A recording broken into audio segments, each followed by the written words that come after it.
항일전쟁과 국제연대 시작하겠습니다. 일본이 이 중국을 자꾸 쳐들어오니까 중국 내에서도 국민당과 공산당이 다시 한번 합작을 하는 2차 국공합작이 시작되고, 또 한국의 독립운동가와 중국 항일군의 협력도 시작되는 시기가 우리가 배울 시기입니다. 자, 1930년대 만주 사변과 중일 전쟁 등 일본이 침략이 계속되고 있었지만, 당시 국민당을 이끌던 장제스는 중국 공산당 토벌을 우선시했습니다. 이렇게도 표현했다고 해. 일본인들 피부병이다. 그러나 공산주의자들은 심장병이다. 그리고 장제스가 쓴 일기에도 공산주의를 좀 더 심각한 위협으로 느꼈다라는 걸 알 수 있죠. 하지만 1937년 중일 전쟁이 일어나자 국민당과 공산당 2차 국공합작을 성립하고 항전에 나섭니다. 그러면 우리가 아까 장제스의 이런 표현, 일기의 내용을 보면 장제스는 공산당과 전혀 합작할 생각이 없었는데 중일 전쟁이 일어나자마자 국민당과 공산당이 2차 국공합작이 성립되었다라는 거야. 그럼 이렇게 국공합작이 나타난 배경은 도대체 무엇일까? 여러 번 반복하지만 만주사변이 일어난 뒤에도 장제스는 공산당 토벌을 우선시해서 초공작전이라고 해서 공산당을 공격하는 작전을 6번이나 벌입니다. 표를 보면 알겠지만 굉장히 많은 군대를 동원을 하죠. 자, 공산당은 이런 대대적인 공격을 잘 막아낼 때도 있었지만 결국 그 공격을 이기지 못하고 기존에 있었던 근거지, 이 지도를 보면 알겠지만 중국 남쪽 지역이 원래 중국 공산당이 주요한 근거지로 삼았던 지역인데, 기존 근거지를 버리고 12,000km에 달하는 거리를 이동하는 대장정으로 이 공격에서 벗어납니다. 하지만 장제스는 멀리 예난으로 이동한 공산당 세력도 계속 공격해서 6차 초공작전은 이 예난으로 이동한 공산당 세력을 토벌하기 위해서 벌인 작전이야. 하지만 이 시점에 일본군은 만주를 넘어서 중국 북부까지 진출하고 있던 상황입니다. 1931년에 만주사변으로 만주를 차지했고, 또 33년에 열하사변이라고 해서 또 만주의 일부 지역, 열하라는 지역을 또 차지하게 되고, 옛날에는 이 지역을 요서라고 불렀던 것 같아요. 그리고 일본군은 화북 지역도 공격을 했는데 차지하지는 못하고 33년 4년에 4월에 이 화북 지역 공격은 중일 전쟁까지 번지지는 않습니다. 그리고 일본은 화북오성 자치운동이라고 해서 이 중국의 북부 지방도 일본의 꼭두각시 정부를 세우려는 공작을 벌였단 말이야. 당연히 중국에서는 지식인을 중심으로 해서 항일에 집중하자라는 항일 운동 요구가 일어납니다. 1935년에 12구 운동이라든지, 아니면 1936년 7월에 저명한 지식인들이 내전 정지와 항일 정권 수립을 주장하는 항일 7군자 사건이 일어나죠. 장제스는 이런 주장을 하는 사람들을 체포하고 감옥에 집어넣습니다. 당시 장쉐량, 이 사람은 동북군 만주군벌 사령관이죠. 이 사람이 이렇게 물어봤다고 해. 항일을 실시하지 않으면 부하 통제가 어렵다. 지금 일본이 이렇게 큰 위협인데 일본과 맞서 싸우자고 항일을 주장하는 사람들을 죄가 있다고 잡아들이는 거는 도대체 무슨 근거가 있냐라고 얘기하니, 장제스가 내가 혁명정부고 내가 하는 일이 곧 혁명인데 이걸 부정하면 안 된다. 굉장히 장제스는, 이 사람은 공산주의자는 아니지만 확실히 독재자예요. 확실히 독재자. 장셰량은 내심 불만을 품었다고 해. 물론 이 얘기는 장셰량 본인이 이야기한 거라서 본인의 입장이 반영되어 있기는 합니다. 왜냐하면 장셰량은 또 변명을 해야 되거든. 왜 시한사변을 일으켰는지.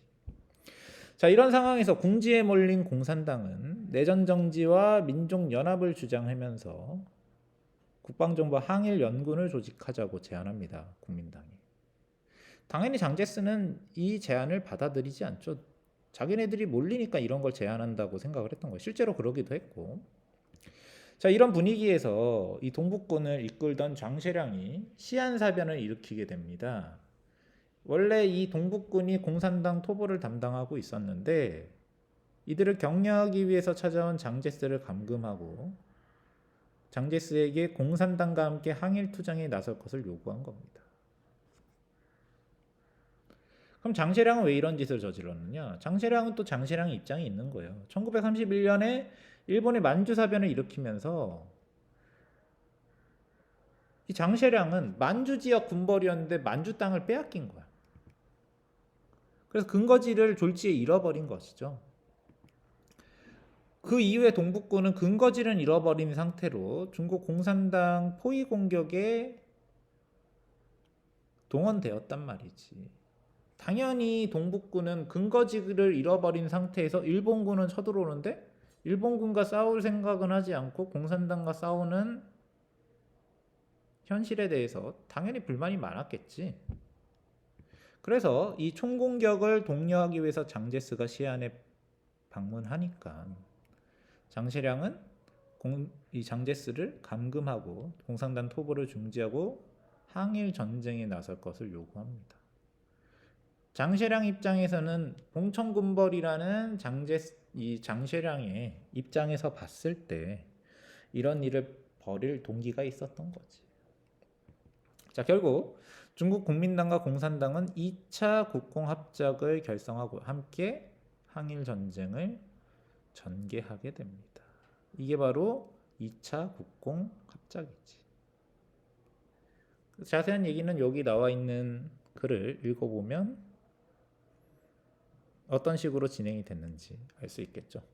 자, 시간 순서를 정리해 봅시다. 1931년에 공산당이 중국 남부 지역에 소비에트 공화국을 수립했는데 국민당이 계속 포위 공격을 하죠. 그래서 대장정으로 예난으로 근거지로 옮기고, 자, 이렇게 토벌 위기에 빠져 있었던 공산당이 시안 사건으로 내전 일시 중단을 얻어내면서 숨통을 트이게 되죠. 이후에 1937년 7월에 중일 전쟁이 발발하면서 2차 국공합작이 결성되게 됩니다. 자, 2차 국공합작 이후에 국민당은 공산당에 대한 공격을 중지했고 공산당은 국민당 정권을 무너뜨리기 위한 정책과 공산화운동 토지개혁을 중단합니다. 역시 이것도 이 국공합작 공포를 위한 선언에 나와 있습니다. 당연히 둘이 협력을 하려면 이전에 적대 관계는 중지할 필요가 있었겠지. 자, 중일전쟁 기간 동안에 중국 공산당은 일본군의 침입으로 철수한 농촌 지역에 들어가서 일본군에 맞서 싸웠고 이를 통해서 자신의 세력도 점차 확대해 나갔습니다. 예전에는 공산당이 주로 일본과 항전하고 국민당은 일본과 항전하지 않았다라는 설이 돌았지만 최근에는 얘기가 좀 달라졌어요. 그리고 공산당은 분명히 자신들의 세력 확대를 좀 더 주된 목적으로 삼았습니다. 마오쩌둥 이런 얘기했다고 해. 중일의 싸움은 본당 발전, 여기서 말하는 본당은 공산당을 이야기하죠. 본당 발전의 절호의 기회이며 우리 공산당의 기본 정책은 뭐냐? 70%는 우리 세력 확대에 쓴다. 20%는 국민정부에 대응하는 데 쓴다. 10%만 항일에 사용한다. 그래서 이 전쟁을 거치면서 홍군, 공산당 군대인 홍군은 굉장히 큰 규모로 확대되게 되지. 그래서 전쟁이 끝나고 나니까 이 공산당이 36년 시안 사건이 일어날 때만 할지라도 거의 토벌 직전에 몰려 있었는데 전쟁이 끝나고 나니까 굉장히 큰 세력으로 자라나 있었단 말이야. 그만큼 이 공산당 세력이 항일 전쟁 기간 동안에 어디에 집중을 하고 있었는지 우리가 알 수 있는 것이죠. 자, 그리고 한국 중국연합군이 항일 투쟁에 나서기도 합니다. 자, 이 한중의 항일 연합은 만주 사변을 거쳐 중일 전쟁이 일어나니까 더욱 긴밀해집니다. 공통의 적이 일본이라는 게 매우 확실해졌기 때문이야. 자, 중국과 협력해서 연합 작전을 벌였던 연합전선을 형성했던 대표적인 우리나라 조직은 민족혁명당과 임시정부입니다. 이 두 조직 모두 국민당의 지원을 받았다고 합니다. 민족혁명당은 김원봉이 이끌었던 단체고 임시정부는 김구가 이끌었죠. 그래서 이 조직 모두 국민당의 지원을 받았어. 자, 민족혁명당 같은 경우에는 일본과 맞서 싸우기 위해서 1938년에 조선의용대라는 군 조직을 만들었습니다. 그래서 이 조선의용대가 전쟁 중에 일본군에 대한 정보 수집과 포로신문, 후방 교란 등의 활동을 벌였지. 시점을 보면 알겠지만 1938년에 이 군 조직이 조직이 되죠. 37년에 중일 전쟁이 터졌기 때문에 중국 입장에서도 이 한국 쪽 조직에서 일본과 맞서 싸우는 무력 조직을 만드는 거에 굉장히 적극적으로 지원을 해줬기 때문에 이런 게 가능한 거지. 자, 그리고 조선의용군이라는 게 나오는데요. 이 조선의용군은 뭐냐면 국민당이 일본군과의 전투에서 소극적으로 임한다는 얘기가 도니까 조선의용대 대원들 중에 다수가 화북지방으로 이동해서 화베이라고 얘기하죠. 화베이 지방으로 이동해서 결성한 조직이 조선의용군입니다. 표를 보면 알겠지만 조선의용대에서 41년에 조선의용대 화북지대가 결성이 되고 이후에 이 화북지대가 조선의용군과 의용군으로 조직이 되죠. 이 조선의용군은 중국 공산당과 협력해서 작전을 벌이게 됩니다. 자, 임시정부 같은 경우에는 1940년에 무력 조직을 하죠. 지청천을 총사령관으로 하는 한국광복군을 1940년에 조직을 하고 본격적으로 항일투쟁을 준비합니다. 이 임시정부의 한국광복군은 42년에 좀 더 규모가 커지게 되는데 어떻게 되냐면 아까 조선의용대가 화북지대로 갈라지고 화북지대가 의용군이 되죠. 그리고 공산당과 손을 잡는단 말이야. 그럼 남아있는 조선의용대는 한국광복군에 합류를 하게 되죠. 요 표 내용을 보시면 됩니다. 자, 일제가 태평양 전쟁을 일으키니까 임시정부는 일본에 공식적으로 선전포고를 하게 되죠. 이제 미국도 개입하게 되니 승산이 올라갔다라고 판단을 했던 거고, 또 이런 선전포고를 하게 된 것은 국제사회에서 임시정부의 존재를 인정받기 위한 활동 중에 하나입니다.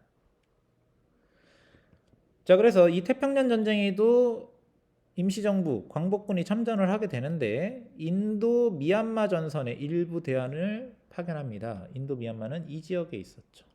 이 지역에서 영국군과 일본군이 전투를 벌이고 있는데 여기에 일부 대원을 파견해서 포로 신문이나 뭐 이런 것들을 도와줬다, 이렇게 얘기할 수 있죠. 자, 그리고 광복군은 국내 진공작전 계획도 세웁니다. 그래서 광복군은 미국과 협조해서 국내 침투해서 작전하는 국내 진공작전을 계획했죠. 그래서 잠수함과 비행기를 통해서 낙하산 부대와 또 잠수함으로 침투를 해서 국내 진공작전을 계획을 했는데 이거는 임시정부가 생각했던 것보다, 아니 모두가 생각했던 것보다 일본이 일찍 항복을 했기 때문에 실행되지는 않습니다. 자, 그럼 광복군에 대해서 정리해 봅시다. 먼저 한국 광복군은 1940년에 임시정부 산하로 조직이 되었죠. 태평양 전쟁이 발발하자 대일선전포고를 했고, 이건 뭐 임시정부 이름으로 한 거고요. 인도 미얀마 전선에 영국군의 요청으로 파병되기도 했고, 1942년에는 조선의용대가 합류해서 군사력이 강화되기도 했습니다. 그리고 미군과 협조하여 국내 진공작전 계획을 세우기도 하죠. 자, 여기까지 하겠습니다.